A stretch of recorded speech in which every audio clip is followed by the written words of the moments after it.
தந்தை, மகன், தூய ஆவியாரின் பெயராலே ஆமென். தூய ஆவியானவருக்கு ஜெபம். தூய ஆவியே, எங்களை தூய்மைப்படுத்துபவரே, எல்லாம் வல்ல அன்பின் இறைவனே, கன்னி மரியாளை உமது அருளால் நிறைத்தவரே, திருத்தூதர்களின் இதயங்களை வியக்கத்தக்க விதமாய் மறுரூபமாக்கியவரே, உம்முடைய மறைசாட்சிகளுக்கு அற்புதமான விரத்தை அருளியவரே, எம்மில் எழுந்தருளி வந்து எம்மை தூய்மைப்படுத்தும். எங்கள் மனங்களை ஒளிர்வித்து விருப்பங்களை உறுதிப்படுத்தும். மனசாட்சியை தூய்மைப்படுத்தி முடிவுகளை சீர்படுத்தும்.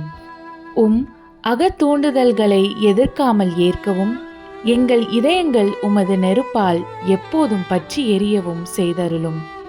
எங்கள் இதயத்தையும் அதன் விருப்பங்களையும் புரிதல் உணர்வையும் இப்போதும் எப்போதும் உமக்கே அர்ப்பணிக்கின்றோம்.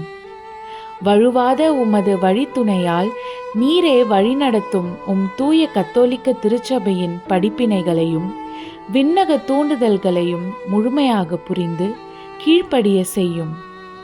இறை அன்பாலும் பிறர் அன்பாலும் எங்கள் இதயங்கள் எப்போதும் பற்றி எரிந்திட செய்தருளும்.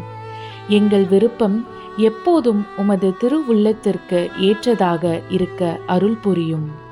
தந்தையோடும் உம்மோடும் என்றென்றும் புகழோடும் மாட்சிமையோடும் வாழும் எங்கள் ஆண்டவரும் மீட்பருமான இயேசு கிறிஸ்துவின் புண்ணியங்களை பிரதிபலிப்பதாக எங்கள் வாழ்வு அமைந்திட செய்தருளும். ஆமென். ஏனெனில் என் குற்றங்களை நான் உணர்கிறேன். என் பாவம் எப்போதும் என் மனக்கண்முன் நிற்கின்றது.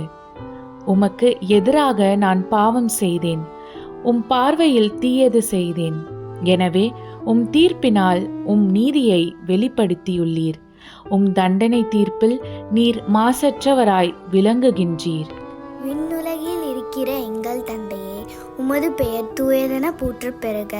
உமது ஆட்சி வருக. உமது திருவுளம் விண்ணுலகில் நிறைவேறுவது போல மண்ணுலகிலும் நிறைவேறுக. எங்கள் அன்றாட உணவை இன்று எங்களுக்கு தாரும். எங்களுக்கு எதிராக குற்றம் செய்வோரை நாங்கள் மன்னிப்பது போல எங்கள் குற்றங்களை மன்னியும். எங்களை சோதனைக்கு உட்படுத்தாதேயும், தீயோனிடமிருந்து எங்களை விடுவித்தருளும். ஆமென். அருள்மிக பெற்ற மரியே வாழ்க. ஆண்டவர் உம்முடனே, பெண்களுக்குள் ஆசி பெற்றவர் நீரே.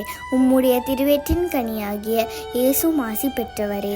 புனித மரியே, இறைவனின் தாயே, பாவிகளாய் இருக்கிற எங்களுக்காக இப்பொழுதும் எங்கள் இறப்பின் வேளையிலும் வேண்டிக் கொள்ளும். ஆமென். தந்தை, மகன், தூய ஆவியாரின் பெயராலே ஆமென்.